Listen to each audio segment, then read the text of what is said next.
person who knows how to take care of themselves would never allow an addiction in their life. There's no shame in where we may be at. Things happen in life that stunt or slow, cause our growth to be stagnant. If you fix a pornography without going through this process of growing up, you'll likely just shift to something else. So we go to those things to numb the pain when we don't have the emotional maturity. Imagine if you had the ability to delay gratification, how would that impact your porn addiction?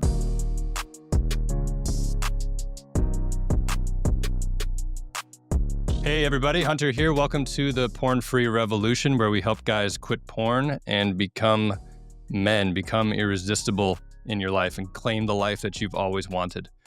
Today, I have my friend Keith Dorscht here with us today. Hey Keith, how are you doing? Very good, Hunter. Looking Stoked to forward have to you. today. Yeah, stoked to have you on. Really looking forward to our conversation. This is going to be a good one today. A few things just to kind of lead into it, guys.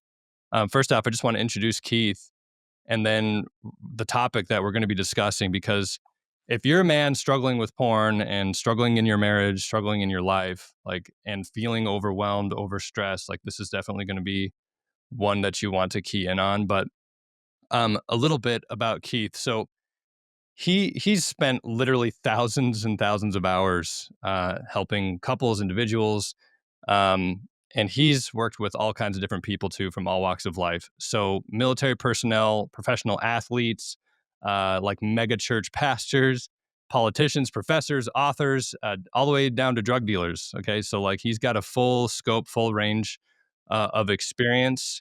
And in our realm of things, dealing with pornography, unwanted sexual behaviors, all of that as well. But he specializes also in couples work.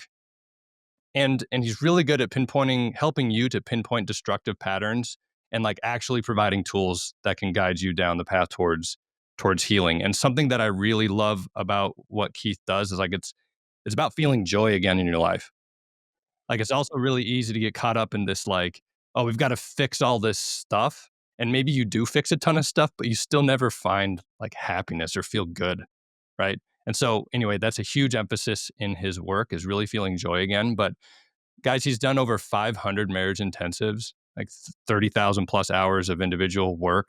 He's been married 27 years and has raised 6 kids. So a huge background of experience, just personal life experience. Keith, anything else you want to add to that? No, that's pretty complete.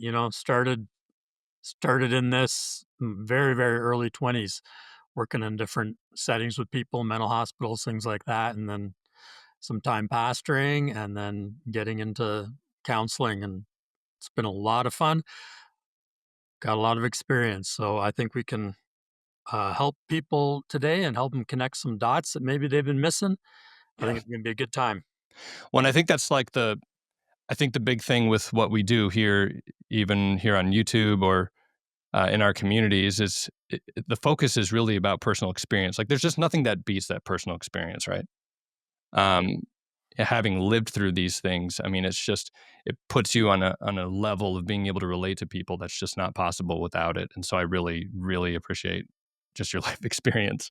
We're going to dig into that today. So guys, something that we're going to discuss today is, okay, what does it mean to really grow up as men? And I know this gets such a negative connotation, right? Just this shame-based whatever. But part of this is especially as kids, if we struggled with pornography or unhealthy coping mechanisms, okay, well, those things got us through childhood, right? It helped us to survive, but it really stunts our growth and development, right? Because we don't really learn how to face our emotions and deal with the daily stressors of life.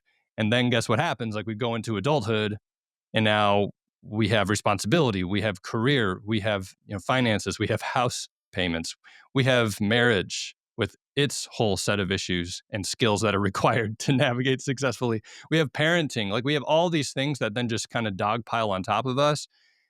Yet pornography is the coping skill to deal with all the stress. And we wonder why we struggle so badly with this. And pick your coping skill of choice. It could be all kinds of other things too, right?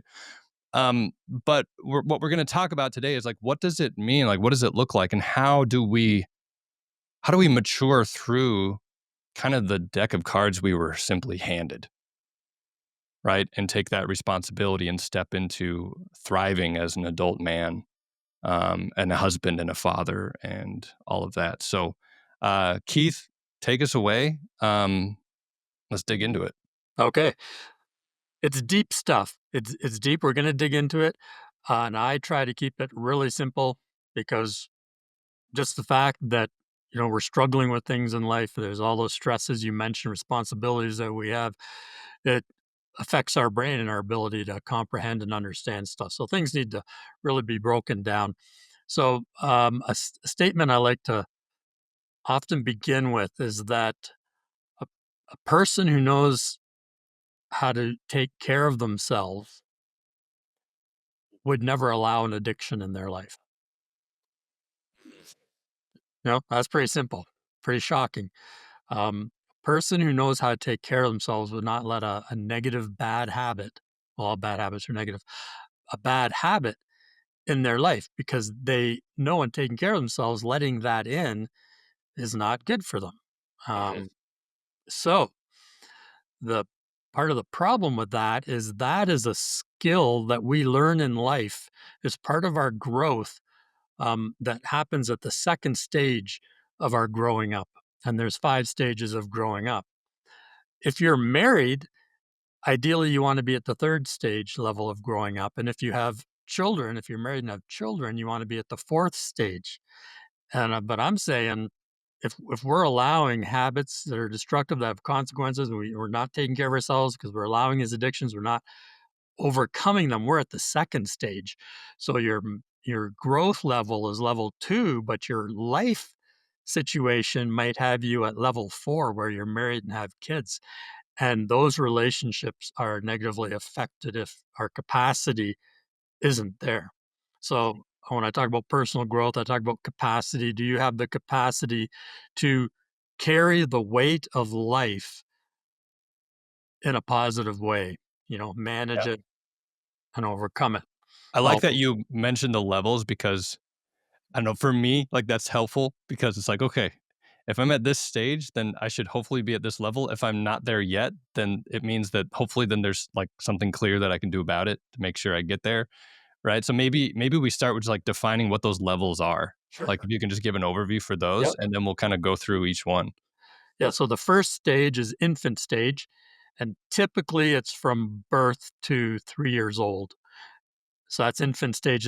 And they say infant because around 3, you should start being able to string 4 words together, communicate at least that level. Then after infant stage, you move into child stage. So that's stage 2. That's where you learn to take care of yourself. So stage 1, going back to stage 1, in the infant stage, someone's taking care of you. Those first 3 years, you're being taken care of 100%. But there are still tasks you have to learn. There are things you need to learn to do and develop at that stage. When stage 1 is done well and you're getting your needs met properly by 2 individuals, you're motivated to then start taking care of yourself. That's the child stage, stage 2. When you learn how to take care of yourself, then you can enter into adult stage. That's where you're able to take care of yourself and one other person at the same time, so you're mutually satisfied. So right there, the couples I work with that you mentioned, I do a lot of couples work. The couples that are seeing me never hit that stage where they're mutually satisfied and enjoying the relationship, because if they are, they have no use to talk to a therapist or a counselor or a coach. Yeah. So So they're getting into a relationship, but because they can't yet take care of themselves fully, that relationship's just simply not able to thrive. just not able to. It actually becomes more of a parent type relationship where Mm. you're still looking for that person to meet those needs that weren't met. And when to the degree it's a more of a parent relationship because you're looking for those needs, it just sucks the satisfaction out of the marital relationship, and you never even really know what a good connected marital relationship looks like. It Yeah, doesn't start with that'll be marriage. a fun one to dig more into, I'm sure which I'm sure we will because it's like, "Oh, man," and it's probably why we were attracted to begin with. There's all kinds of stuff there, right? No, the bonding, yeah, difference Yeah. between attachment and bond and connection, what's going Yeah. on there. It doesn't start with like you and your spouse being satisfied. It starts like, again, you're in the child stage or in the adult stage, you're learning to take care of yourself and one other person. So that's your friendships. Those are your circles of friends, Mhm. and that's where you learn it. And then eventually, one of those friends surfaces as a candidate to be a life partner, and you marry them. So you're in the adult stage. That's stage three. You're in the adult stage until you have your first child, because that makes you now a parent. Right. And to parent, you need to serve, protect, and enjoy your children. Mm. That joy piece that you mentioned in the intro, that is so important. That is their biggest need in those first 3 years of life. So serve, protect, and enjoy. Now, if you've seen, I don't know about police cruisers in your part of the country, but often they'll have to serve and protect on the side. Sounds a lot like parenting. The difference between being a cop and a parent is you actually enjoy it, and you enjoy your child. And, the stress isn't so abundant that it pulls you under and ceases from providing joy for you. Now, and by serve, I don't mean you become their maid or their waiter like that. You serve them by making the proper contributions in their life that they need so that they can grow. That's the service. A lot of people say, "Oh, I serve my kids. I serve my kids so well, I'm exhausted by the end of the day." You're probably not serving them in the right way if Mm. that's the case. And then protect them is from all the stuff that's out there. Serve, protect, and enjoy. Then once your last child reaches adult level maturity, so they've learned how to take care of themselves, then um, you're at the elder or grandparent. The universal global term is elder, because Mhm. now that your kids are raised, whether they have their own kids or married or not, you're no longer in as strong a role as that, and you can now look back into your community and find those people in your communities, whether it's your local neighborhood, whether it's a group you're a part of, a church you're a part of, teams you might be involved in, and you can start identifying people who got stuck in their personal growth, and you can start pouring into them what you did in your family, and you can do it now without it costing your family anything. A lot of people get into really big serving opportunities too soon, and those people get Yes. better service than their family gets. And there's a process of a better time. Doesn't mean you don't contribute in ways while you're still raising your family, but you're mindful. It's not your priority. It's not really till your whole family has been raised and healthy. As if you're a grandparent or in that elder stage, do you know if your kids are struggling with addictions and with pornography and coping mechanisms that aren't good for them? You still got some work to do. So stay focused on them. So those are the five stages. So I like that because then it's before taking off more than you can chew and without sacrifice, like you don't want to sacrifice first taking care of yourself, second taking care of your spouse, third taking care of your children. And if the service is causing those things to break down, then you probably need to do an inventory and recheck, recalibrate. Absolutely. Yeah, And I you, like you that. send those people coming to you for help or wanting your, but you refer them to someone else, or Mm, you know, who can help yeah, them, because if you don't, if you will, you can drown your family. right, You can drown a few inches of water. So yeah. right, absolutely. Yeah. Yeah, no, Any questions on those five? no, it's good. I'm taking notes. I'm taking notes. So then maybe do we circle back? Sure. Let's circle back.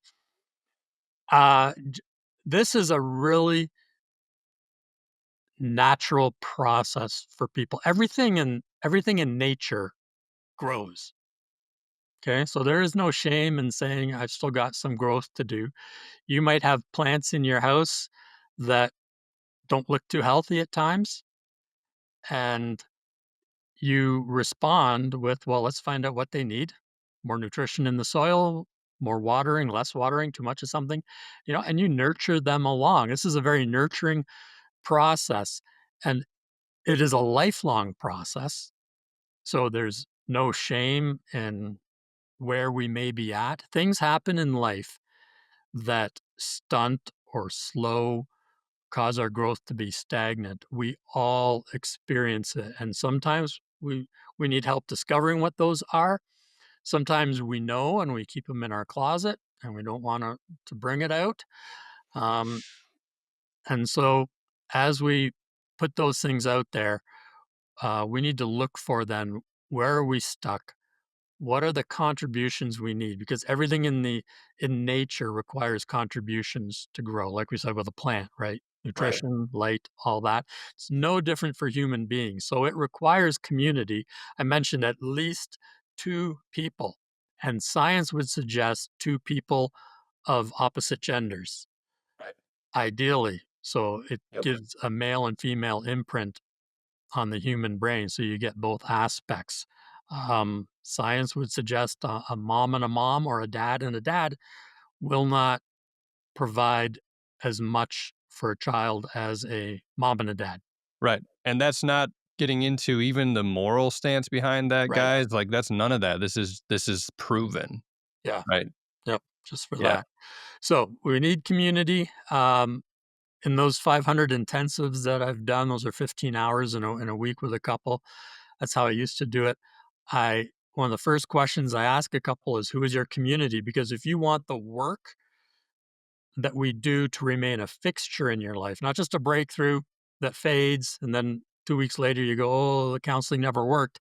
If you want it to remain a fixture, you have to have community who can make those contributions, and that's what I love about, I've dug into your stuff as you've looked at mine, and you've got the, school community group there for guys struggling with pornography. That is so vital because, again, of those 500 couples I've asked, only one person ever said their parents as a source of community for them, which is really sad and Hmm. very telling of just how we all lack enough community. So Yeah. even that ongoing struggling, because it's the community that's going to make the contributions in your life, and you just have to help them, educate them on what the contribution is you need.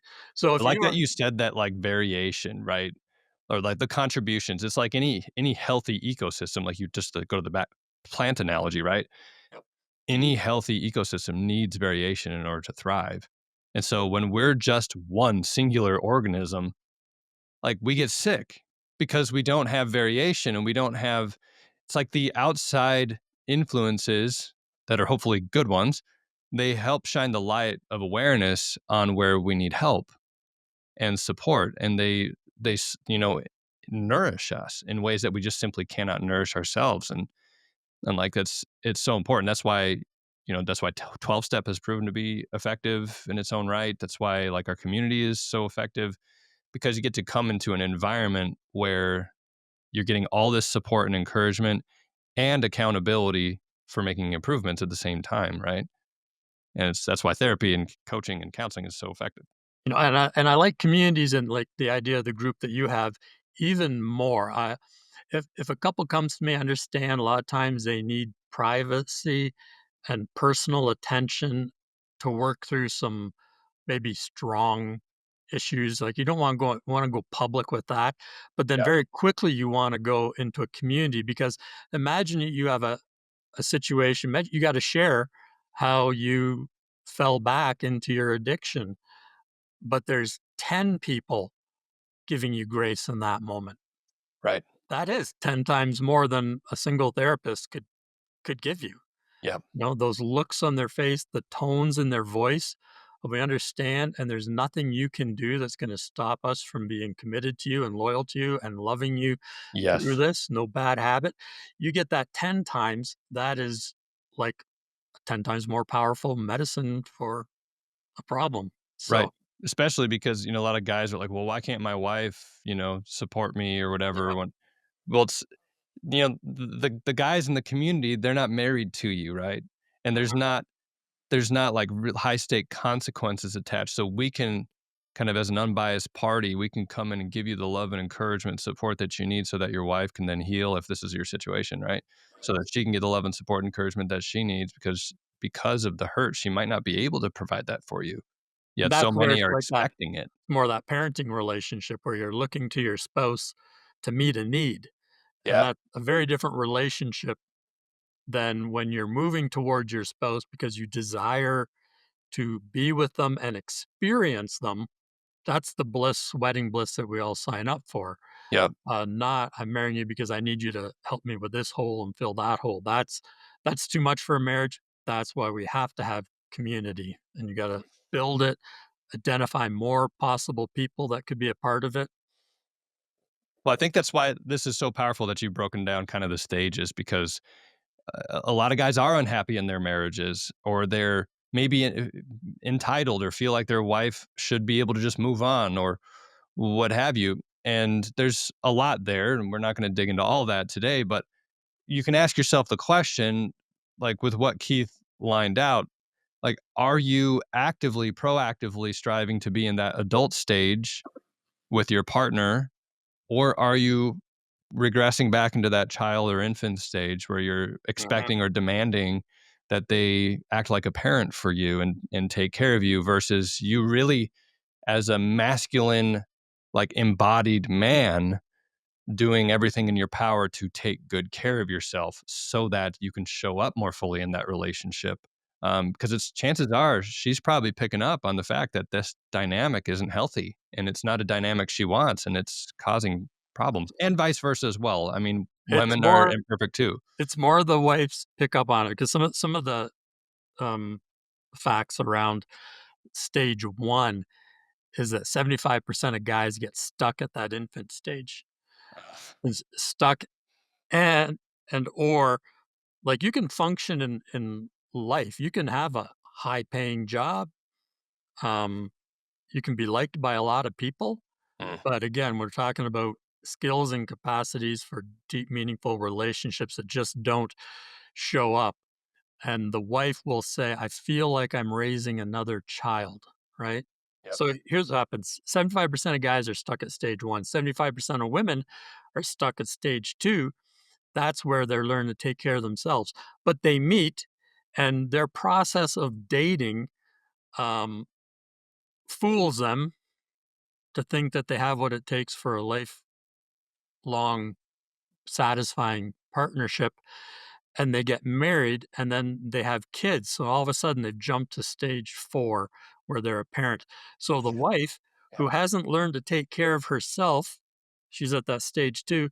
That wife abandons herself, pours herself into the kids, not properly because you need to be able to serve, protect, and enjoy, expecting nothing in return. That rarely happens. Pours herself into the kids. Once they reach her level of maturity, she feels like she's done a good job. She hasn't done a complete job, but she's done a good job because she recognizes where they're at. She can't parent them above her. So they reach here. Then she looks back and sees her husband and the frustrations there that she's been avoiding because she's been pouring herself into the kids and says, I don't want to raise another kid. And she'll Yep. go back and she'll go back to school because at one point she gave up some of maybe her dreams for a career because she didn't know how to take care of herself. She gives up her dreams, her aspirations. She starts hanging out with old friends that she never did. The guy's starting to feel like he's abandoned.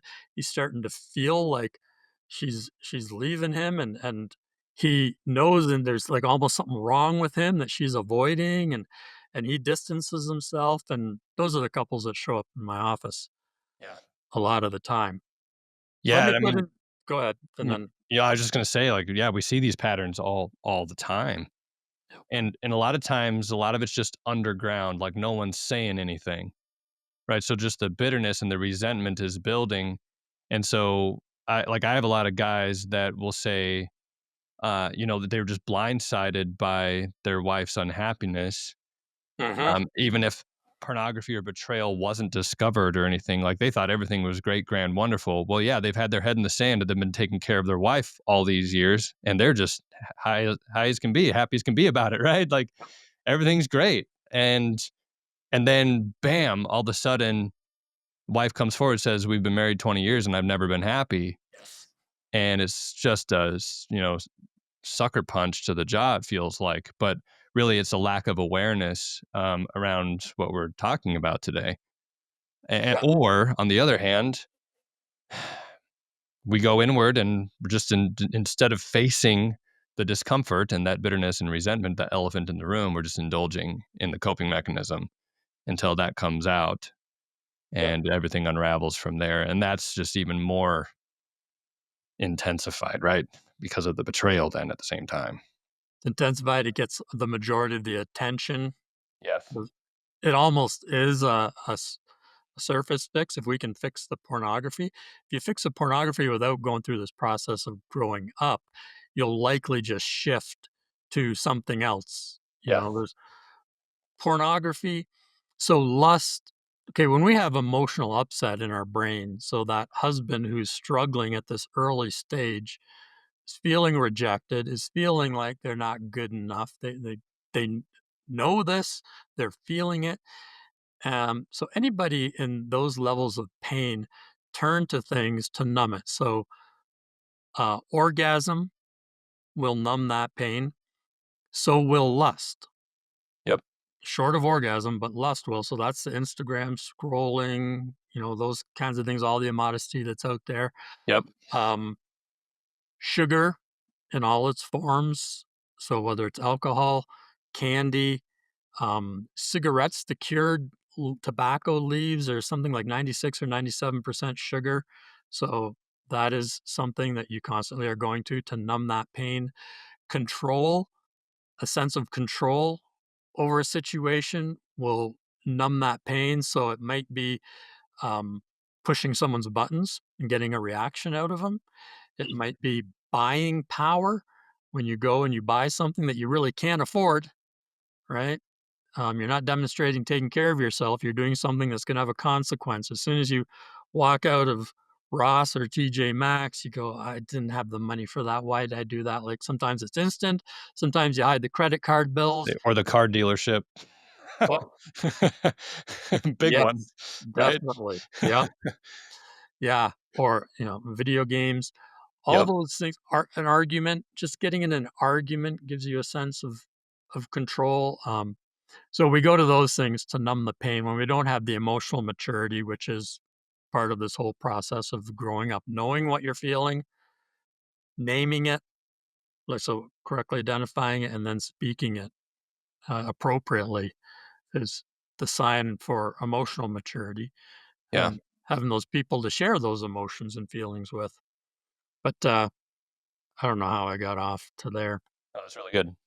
Okay, so Really, really good. level one, if you're struggling at level one, which means you're not always there, but like when a larger stress in life or a common situation or a feeling that's coming that you've never really learned to manage and just let it process through, you fall back to level one. The indicator, if you're like 20, 30, 40, 50 years old, but you're still struggling there, is that you have weak or stormy relationships.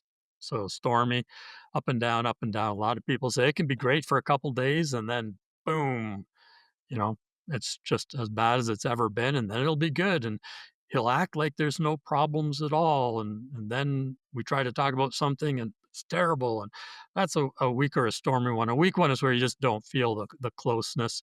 You're relying on your bond, which is easily created. Bonds are easily created. They're created in dating just by spending time with the person, experiences with them.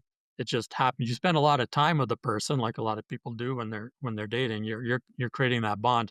It is a foundation, but it's not going to carry you. A lot of people are living on the fumes of that bond. And if while you're creating that bond, you get sexually active with the person you're dating, you're damaging the bond because the bond can't really handle sexual activity. I always say you stop getting to know a person at a heart level once the relationship becomes sexual. Mm. And I remember one couple, they came in and it was second marriages for both of them. And it was actually third for her. And she said, they were talking, telling me a little bit was going on. And she turned to him and said, uh, Peter, if I knew you were going to hit my kids, I never would have married you. It was right away. I thought she didn't know him. She's saying she didn't know him. I wonder what their dating was like. I said, "Do you mind if I ask you a question? Like, how long," I went right for it, "How long did you guys know each other before you had sex?" She go, "Tell him, Peter. Tell him. You tell him." And he does he does this, and I'm like, he's showing the number 5, and I'm like, "Oh, no." Just 5 days, 5 weeks, right, yeah, 5 hours. 5 hours. Yeah, she had been divorced twice, had a couple kids, and she never wanted to, be hurt again, so she said, I'm not gonna go through the dating process, I'm just gonna marry the next person I sleep with." That was her self-promise. He was at the beach with a bunch of his buddies, and they were playing a game, let's see who can get a girl in bed first. So he met this gal, and within 5 hours, they'd slept together. She had this promise she made to herself that she was gonna marry the next person she slept with. Them getting to know each other caused her to miss the obvious signs that he wouldn't be the best father, perhaps, to her kids. Right. The and there was Well, you're this flooded with all those chemicals, right? Like, eh, you're flooded with these attachment chemicals, which are very good, right? They're very, very good. We have them for a reason. But if we rush to that, we bypass all of the other development and getting to know and really seeing if this person is the person that you do want to then take to that next stage and really bond with the help of, our sexual connection. yeah, So we're jumping the gun, but I get why we jumped the gun. We've got a lot of pain we're not dealing with. And it's a lot absolutely. easier to not get to know you because then I don't have to get vulnerable. Then I don't have to worry about being abandoned because I'm not fully seen and heard and known. So there's less risk. And even if this person does leave, I'm not going to be as hurt. And like, and on and on and on and on. Right. So it makes sense why we jump to these things, but we're getting back to the question of what's actually really best for us and how do we take care of ourselves. And Right. I think, tell me about like, what are your thoughts around like worthiness around that? Like, I feel like a lot of men don't because they just don't feel like they're worthy of being taken care of. Well, being taken care of like a parent would take care of them? Right. Yes, that, but two, taking care of themselves. Oh, yeah.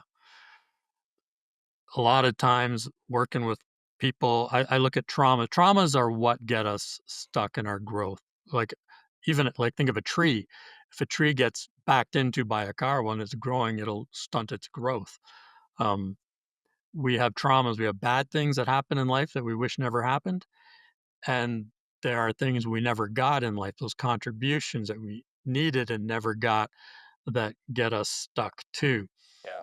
Um, and with those traumas, those bad things that happen in life, and even parents who didn't give us what we needed, going back and forgiving them is a big part of therapy and coaching, but um, forgiving ourselves for things along the way, you know. A lot of adults think they've reached a good point when they can say, "I realize my parents did the best they could." And that is a good point. But I have not seen it extended to themselves personally and say, "Hey, I did the best I could. When I was Yes. 15 and got exposed to pornography in whatever way I did, like, I did the best I could to deal with it." And so forgiving themselves is a important step, and then they Yes. can start to feel worthy of receiving someone else's love. Yeah, this is huge. So maybe share a little bit of like personal experience. When I was really little, probably 4 or 5 years old, one of my big traumas as a kid was my mother had serious health issues and mental health issues and was on many different drugs, medications at the time because that was the answer. And she would have panic attacks at night Yeah. and hyperventilating, saying she's going to kill herself or going to leave or whatever, or divorce my dad or whatever. Like she was just losing her mind. And I'm 4 or 5 years old, just laying in bed, just totally paralyzed, can't Mhm. move, Yeah. and just hearing this over and over, night after night after night. And what's interesting, the reason why I share this is because as a 4 or 5 year old, what I did is I internalized it as my fault. And so for you guys that are listening to this, if you've experienced significant trauma, whether as a young kid or even as a teenager, you're still a child. And what we do a lot of times is we internalize these terrible things that have happened either to us or, in our lives or to the people that we love, and we internalize it as if it's our fault. When as a 4 or 5-year-old, that's absolutely not my fault, right? Absolutely not my fault, but that's what kids do. So if a parent is abusive, if a parent, emotionally, sexually, physically, or anybody, not even just a parent, but it could be someone outside the family doing those things to you, for whatever reason, kids, they internalize it as their fault. They're very egocentric. And it's part of the stage of development there. And they're not fully developed to be able to step outside as an outside observer and say, oh, yeah, that was just this imperfect human over here doing something they shouldn't have done to me. You're not there yet. You can't comprehend that. So you take it all on yourself. And then you continue to beat yourself up for it for as long as you do until it's resolved, right? Until you've healed it. And so, yeah, like to your point, you can forgive a parent, but if you don't forgive yourself, and if you don't find that healing for yourself, like you're still going to continue down those destructive patterns of trying to cope with the pain that you've got lodged in here. Mm-hmm. I have an example with my eldest. He was 5, and we were getting morning routine down, and 3 things for him in the morning: pick up your floor, make your bed, and put your blind up. I said, "Tell me, what are those 3 things?" And he gave them back to me, and I'm thinking, he was my first kid. I'm thinking, "Okay, if you can give it back to me, you can repeat it back. You know what it is, and you'll do it." And one morning, I got a little ticked off because I got woken up by the noise, and then I went to see what the noise was, and I walked by his room, and no bed made, no blind up, no floor picked up. So, now I've got a reason to be upset. And I go in the kitchen, and he's digging around in the pots and bowls, stainless steel cupboard, looking for bowls. And I got upset. I raised my voice at him. "What are you doing? What are you supposed to be doing? You get your 3 things in the bedroom." And my wife came out and said, "You know what you just did to him? What your dad always did to you. Now go back and apologize." And I was like, "No way." No, I had a reason to be mad. I just went downstairs to my home office and worked in my office all day. And that night, I was putting him to bed, and I was leaving the room, and God said, "Go back and apologize." I was like, I went back, and I said to him, I put my hand on his heart. I do that when I want to help them identify their feelings and things. I said, "Hey, I was wrong to yell at you this morning. Um, I probably made you feel hated, not liked, a failure. Will you forgive me?" And before he said, "I forgive you," which kids will do readily, right, at that Right, age, right. he said, "I was wondering if you were going to come back." It's like, whoa. And it's Yeah. that very thing you talked about. If we don't have someone to process with, that child will take on the ownership for being the problem. It'll contribute to their identity as Yep. not being good enough, being bad. And if he would have gone to sleep, I really believe with what your brain does in sleep and processing things, it Yep. would have added to his identity that he wasn't good enough. But I cleared it up for him by saying, "No, I wasn't good enough. Yeah. It's fine." And his response made me like go into my room, and I asked my wife, and I said, like, "Help me. I don't want to do this again." Yep. She said, "Well, what was he doing out there in the kitchen?" And I didn't even know. I didn't even take the time to ask a question. And I said, "I don't know. He was just banging the pots, and he didn't have his room done." And I was ticked off. And she's like, "He woke up, and he wanted to make us breakfast in bed, and he was looking for a bowl to scramble the eggs in." And she goes, "So what was his heart?" And I struggled. Like, is his heart? He was disobedient, but his heart was good intention. She goes, "Look at his heart, not his behaviors. Get to know that." Yeah. And and there was a similar incident not far after that, very similar. And I got upset with him. And my wife came out that time, and she got real close to me, like right up in my face. And I'm like, "Here we go again. You did what your dad did to you." And she whispered in my ear, "I know you didn't want to do what you just did." And she walked away. It's like boom. I went right to him and apologized right away. Why wait a day? And I was Yep. able to apologize. So, Yes. um, anyways, helping our kids with those feelings, we are so sensitive at young ages that it can be a situation like that. It could be exactly, I think yours was more traumatic with what you were hearing. And it can be as small as a parent kind of indifferent to the presence of their kid because they're on their phone scrolling. Every Mhm. 45 minutes, a child is looking for its parents' eyes to connect and see, do you notice me? Are you glad that I'm here? Do you have joy in me? Yep. And when they don't find it because the parent's on their phone scrolling, that is, albeit small, a trauma. It's like a little abandonment. Yeah. Yep. Yeah. It goes from that all the way up to the stuff you were experiencing. And guys, I've always wondered, why are more guys stuck at stage 1? Why don't they move to stage 2? And I came across a study that said baby boys are born with 20% less ability to produce oxytocin, Mm. and oxytocin is the bonding chemical.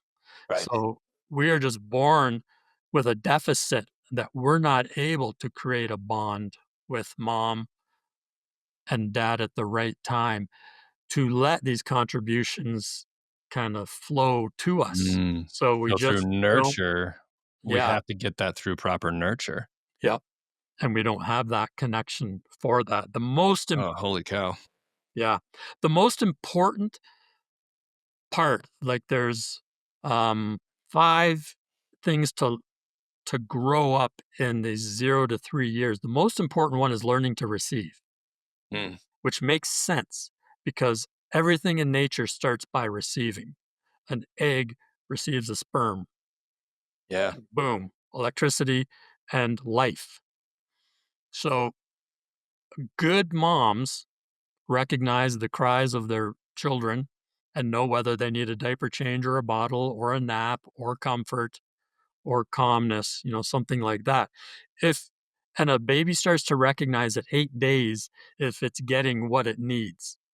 So there's some parenting styles that are like, just let your kid cry Right. themselves Cry to it out. sleep and all that stuff, that will definitely upset that child and say, this is not what I need.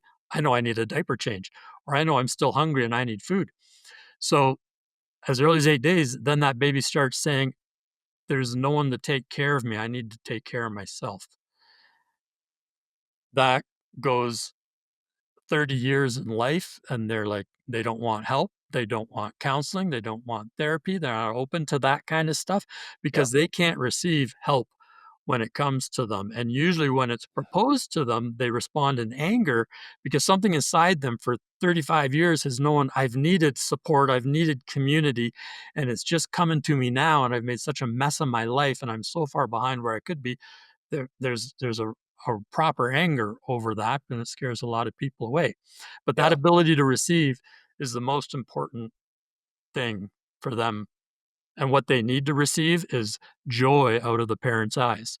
Mm. If mom had a difficult pregnancy, I'm sorry, I'm not criticizing or being hard on moms. If mom had a difficult pregnancy, delivery, and is in pain and has issues from that, it's not going to be joy out their eyes. If they have mastitis and it's painful to breastfeed, ah, that's what the baby is picking up on. So when we say little things can really upset a child, then there's other things. There's just financial troubles and responsibilities and overwhelm, and the child is not getting that joy that Mm. they need. And I say they need it because the command center of your brain, if you look at the brain as a hierarchy, the thing at the top needs input. Our brain needs input. And there's 3 things of input that part of the brain needs to be active.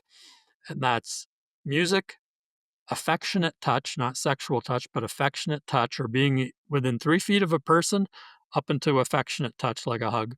Mm. So music, affectionate touch, and experiences of joy. And joy is relational. Happiness is getting that new truck, losing weight, things like that. Yep. Joy is that message that community can provide us, that I'm glad to be with you. You can dump all your crap on me.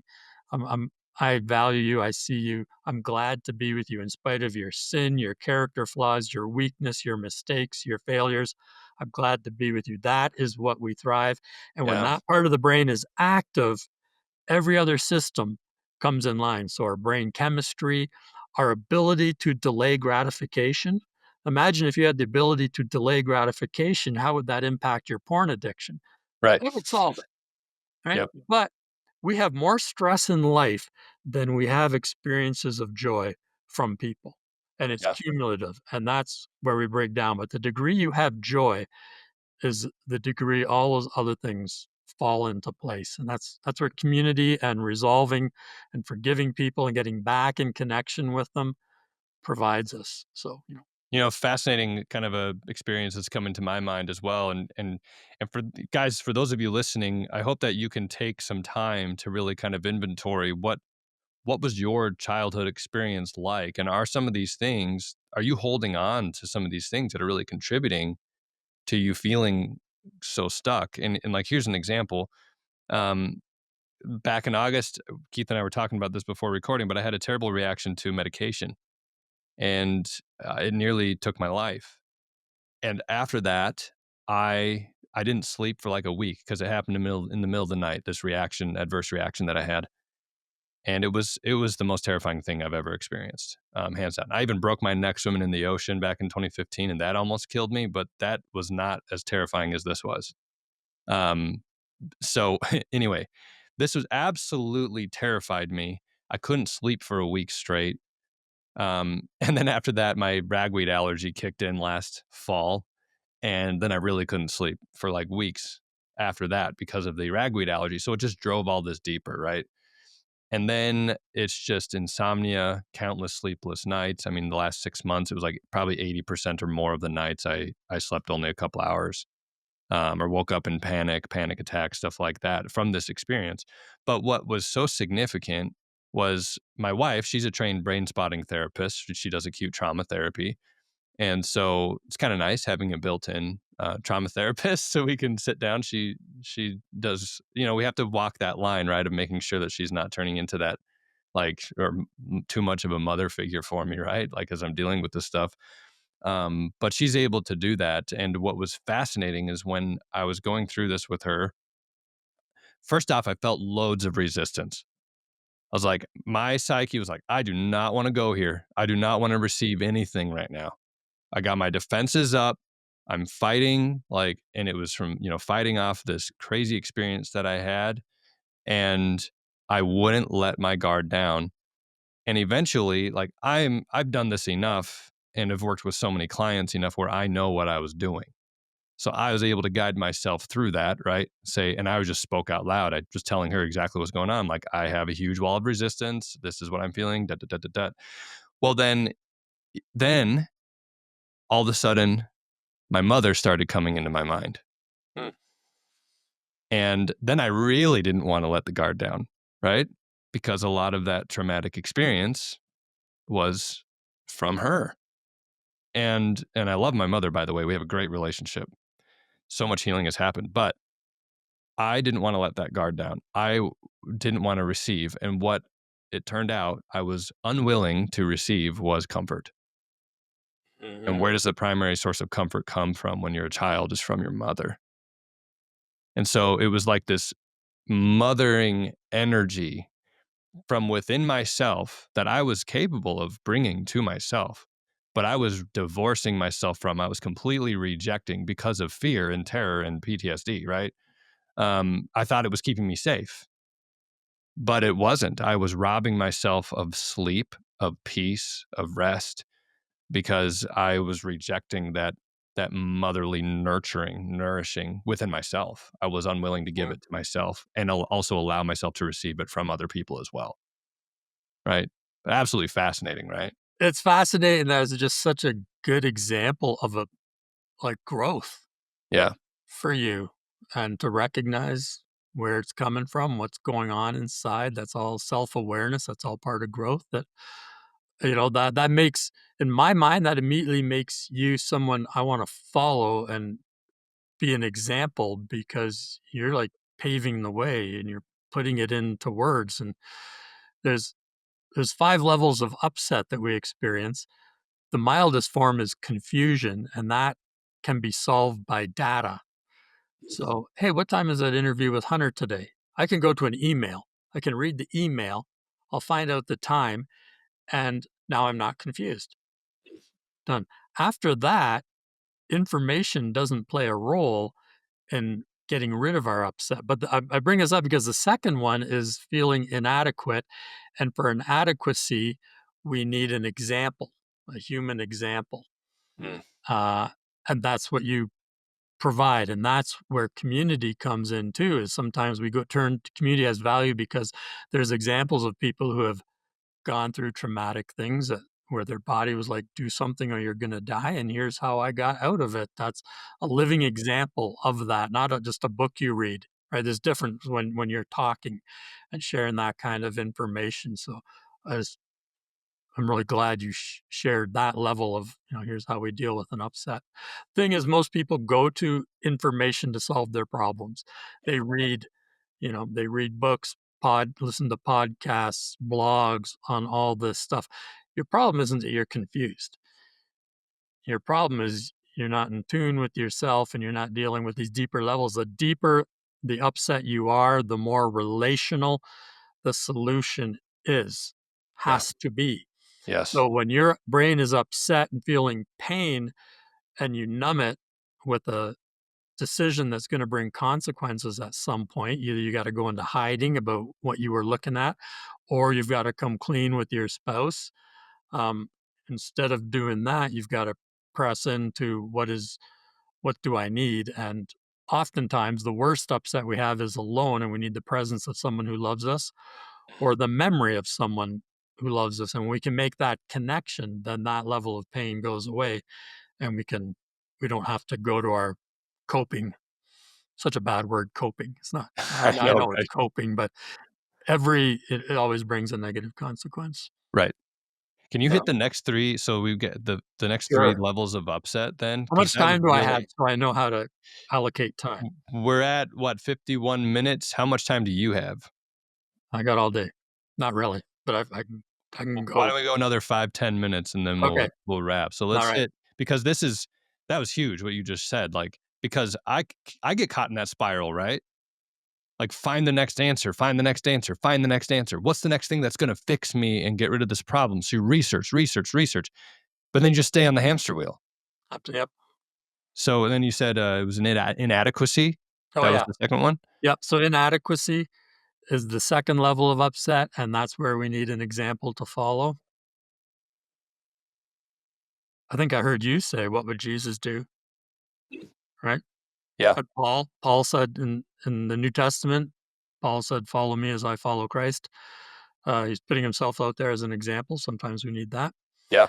The third level of upset is overwhelm. And boy, we can hear this from our wives a lot.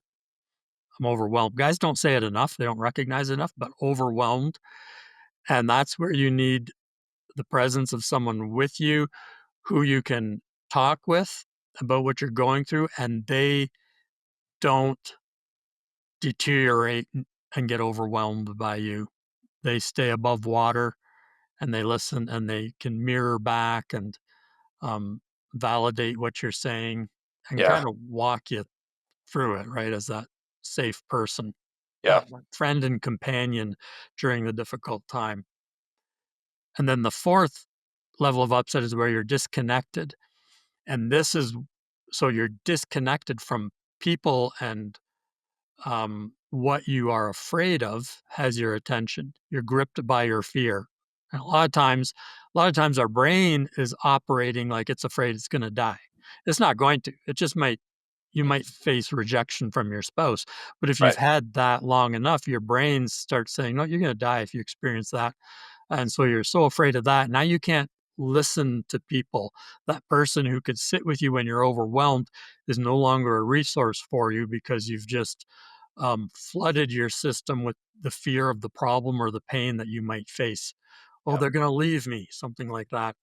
And in that situation, because the people around you are no longer a resource for you because you're disconnected from them, you need some self-soothing techniques, and there are many. That's where you might say, oh, I'm confused on what those would be. That's where you go back and get information on it, but it can be things like vagus nerve resetting, could be putting on your favorite playlist on your phone and listening to music, going for a walk, getting some sunshine, Yep. vagus nerve tapping, yawning, different things like that. I got to calm myself down so I can now reconnect with the resources that I have around me.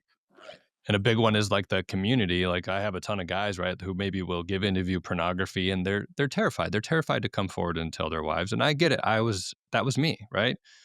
Mm. But then by being able to come forward and talk with someone who you know is not going to shame you, abandon you, be angry at you, just to help get it moving. And then they can help give you the information like, hey, remember, like you're going to feel so much better. Yeah, we got to own the consequences, but you're going to feel so much better when the truth is out there because you're going to feel free and you're not running in fear anymore. And I think one of the biggest things there, and then we'll get to like the last one, is it gets disguised as this, like, I can't tell her because I need to protect her. Mm. But that's not what's going on. What you're doing is it's conveniently disguised because your brain will be very easily convinced by that, right? But you're disguising this feeling or need that you need to protect yourself. You can't handle the reaction. You can't handle the fact that you made this mistake, and now you're having to come to grips with it. And so Right. you need more emotional support and to reinforce and strengthen you and build up your resilience so you can go and do the right thing that you know will set you free. I Yeah. call it false humility. It sounds real good. Like, Yeah. I got to protect her, but really it's false. I'm protecting me because I don't know how to handle her emotions or her rejection or Exactly. her pain and stuff. Yeah. Yeah. Exactly. And then the last level of upset, and it's the most painful thing, and that is of alone, feeling of alone. And it is only resolved by the presence or the memory of someone who loved you. And I say the memories because the brain doesn't really register time. So if you're thinking about that grandparent, that childhood friend with you had a lot of fond memories with, and if you can bring them to mind, you will not feel alone. Um, and that's a good tip before going into maybe a hard conversation with a spouse is spend a minute just thinking about those people who have loved you and um, yeah, spend a minute, meditate on it, think it Yeah. through, picture the scenes, picture what they said, what is it about them, the way they treated you that you appreciated. And it's like, oh, grandma, she would never interrupt. She would just ask me how my day was, and felt like I could talk for hours, and she would just sit and listen. I really, it's during that you can't be thinking of that and feeling alone. And Yeah. I'll take you back to Sunday school class again, where in Genesis, even before sin entered the world, God looked at Adam and said, "It's not good that he's alone." Right.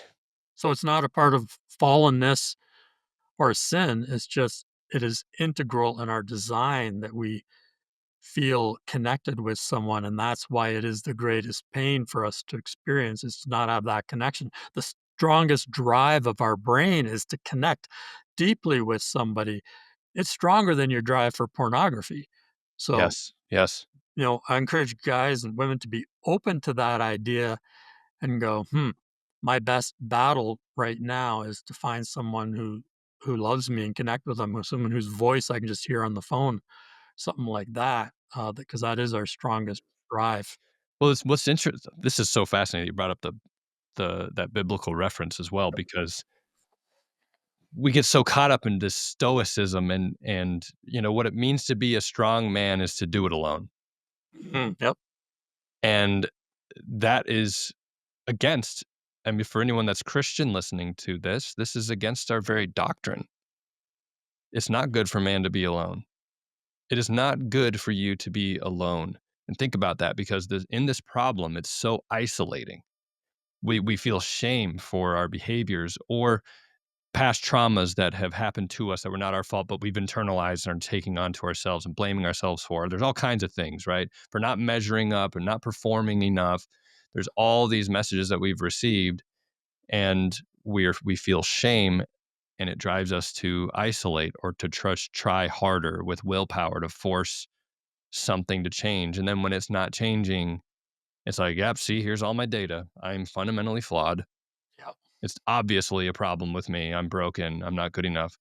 But the point is, you weren't meant to do it all alone. from Right. the beginning.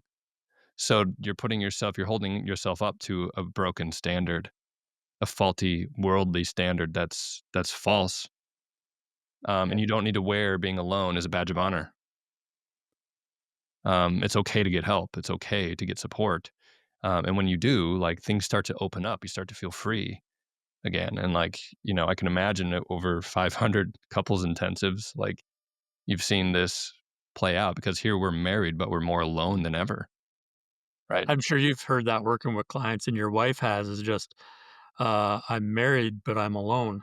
Yeah. It's like, you had a wedding, you never had a marriage, Yeah. quite likely, you know? Yeah. Let's fix that. I just invite people, "You wanna change that? You had a wedding, you wanna have a marriage? Follow me. I'll I'll Yep. lead you there." Yeah. I love it. Like what a breath of fresh air.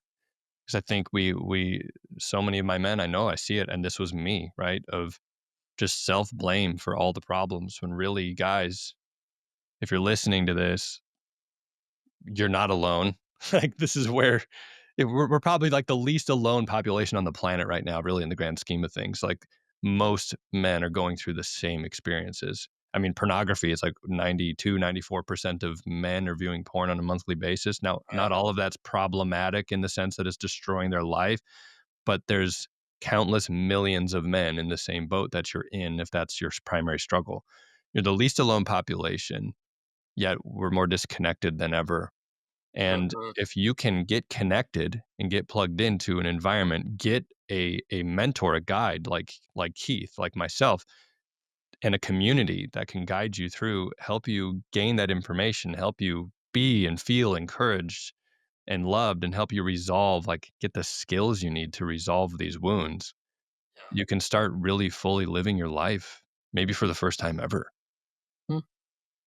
Yeah, just that receiving point, the one thing I brought up of the 5 things is receive, just be open. After listening to this, be open to receiving help. Yeah. Yeah.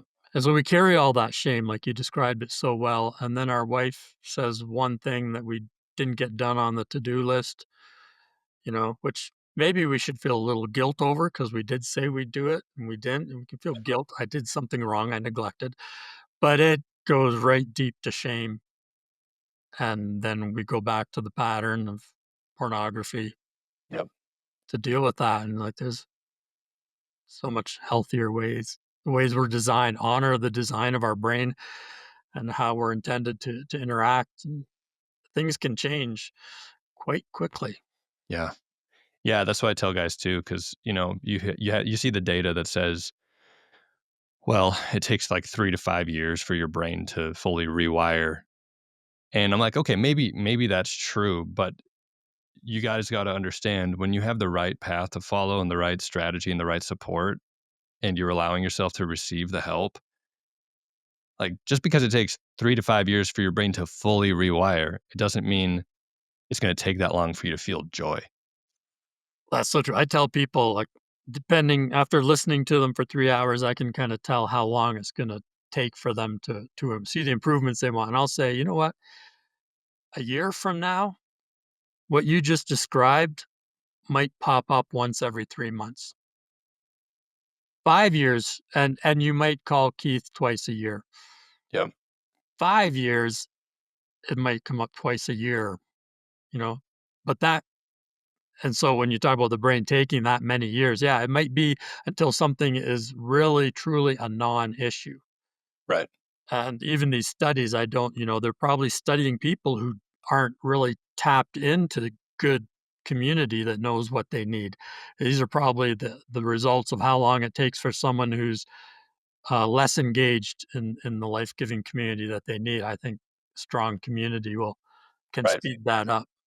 Yeah, you're spot on. Like we're trying to condense time for you. Yeah. Uh, and this is coming from guys that have suffered the way you've suffered, and that's why I think maybe we can wrap up with this. That's why Christ is the ultimate example, because of the sheer fact that he experienced all of the suffering. And you can't replace that. Like you can't get a better mentor than that, because someone who has experienced the suffering fully knows the way out. That's a great line right there. Yep. Do you use that one often or does I don't know. okay. It's a good one. I mean, probably variations of that, right? But like, yeah, it's really there's so much hope, you know. Mhm. There's so much hope, and I just really appreciate this conversation. This has been really great. I hope those listening have gotten a lot out of it, taken some notes because it's life changing stuff right here. I hope so too. Yeah. Keith, how do they find you if they want to work with you? Yeah. Website is keith.coach. No .com, just keith.coach, and you can schedule. I could do a coffee chat where we can talk for half an hour, and if you want, you can buy me a coffee. You don't have to. It's all virtual online. And then there's regular sessions I call dig-in sessions. They're an hour and a half. I really want a minimum of an hour and a half. If we're going to get to where we need to get to, you need at least that amount of time. 50-minute, hour-long sessions. They serve the insurance companies and the counselor's schedule. What really serves people is longer time. So Yeah. um, you can do that there. There's also a resource off that site that's free right now. It's called the Communication Cure, and it is a method I use in my working with couples. That after people will say, "What do we do next week when you're not sitting at our kitchen table helping us this way?" And I was determined to find a way where people can get the same therapeutic results at home without my presence. And it's a tool where you watch some content, um, and then it guides you with questions, and it's super, super powerful.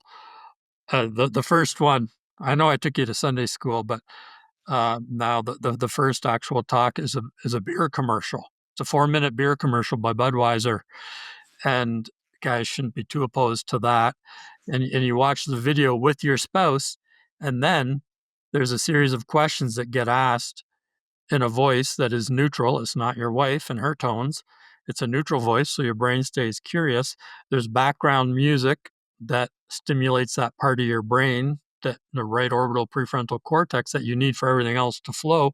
And you're sitting within 3 feet of your spouse, and you're talking about the themes of that commercial and what they mean for you personally and your relationship. So it's very unique.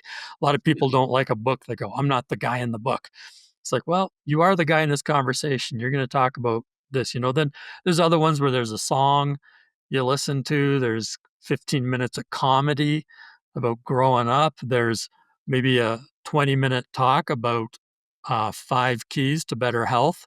Just everyday topics, but with the intent of, I'm going to go on this a little bit. I've Sure. figured out, like, our brain goes under stress, right? You hear your parents arguing and your brain goes under stress. It goes into fight or flight. Um, what what goes on in a marital relationship that turns off? You got 4 levels of your brain. What do you experience here? Is it a tone that's not good that shuts off that level, and now you're down to here? And as you get shut down, your resourcefulness in the situation, your ability to show up as you decreases. So now maybe the tone turned you off. Then you might have encountered defensiveness in the conversation. That's the next level of your brain, and that's turned off. And then you might experience the person not understanding your perspective. That's another level, and it shuts down your brain. So, what are the types of questions that you can be given to answer that turn on and stimulate those parts of your brain? Because your brain needs input to respond. So, I've figured out the types of questions that turn on those different parts of your brain. And by giving it that input, you're strengthening it. Then, Right. when you go to a therapist or a coach or something, your brain is stronger and you can handle the big topics. A lot of people, I'm not going to counseling, it doesn't work. It doesn't work partly because you go in and right away you start hitting these huge topics. Like, I found out he's been looking at pornography 2 hours a day for 3 years. Don't start there. Your brain is so stressed and weakened, it can't carry the load of that Yeah, the conversation. crisis is too overloading, yeah. Yep. So if you can build up your brain properly, plus grow your bond and your deeper connection with this tool every week, and having that experience of oxytocin release and all that stuff, you'll also find that you probably won't need counseling because Yes. the brain will empathize, sympathize, and act compassionately, which means you will offer solutions to your problems that right now you can't find on your own. So that tool, the communication cure, is available on my website, and Yeah, that's free. amazing. Yeah, I hope people take advantage of that because that Yeah, sounds fantastic. yeah, I love giving it away. It can change stuff tremendously. Well, I'll put links to all this below, guys. I'll put a link to the website. I'll put a link to that communication cure as well. Guys, that's free. Take advantage of it. Get to know Keith a bit more. Also, if you're struggling with porn and you need help, don't do it alone, right? I'll put a link to the Brotherhood below. We've got, over 530 members just at the recording of this. We're going to be Hey, growing a lot over this year. And we've got some freebies in there for you as well. One of which is our 30-day challenge, which is just a daily grounding exercise of gratitude, and really helping you get aware of where you're at, accept where you are, make a commitment for the day, however small, and to help you start following through in your life. It's going to build that momentum immediately so you can kind of get out of this, shame-riddled, shut down, overwhelmed state and get your power back, right? So you can move again. So that's all free as well. So links for that below. Keith, thanks so much. Like, this has been a ton of fun. I just love these raw, real conversations. We got to do more of it. So many of us are just suffering alone. So I really appreciate your time. happy to give it, and I hope the people watching this share this with all their friends. Don't assume they're doing okay. Yeah. Just say, hey, I watched this. It was interesting at least. Give it a listen. Thanks, Keith. Very good. Thank you, Hunter. Yep.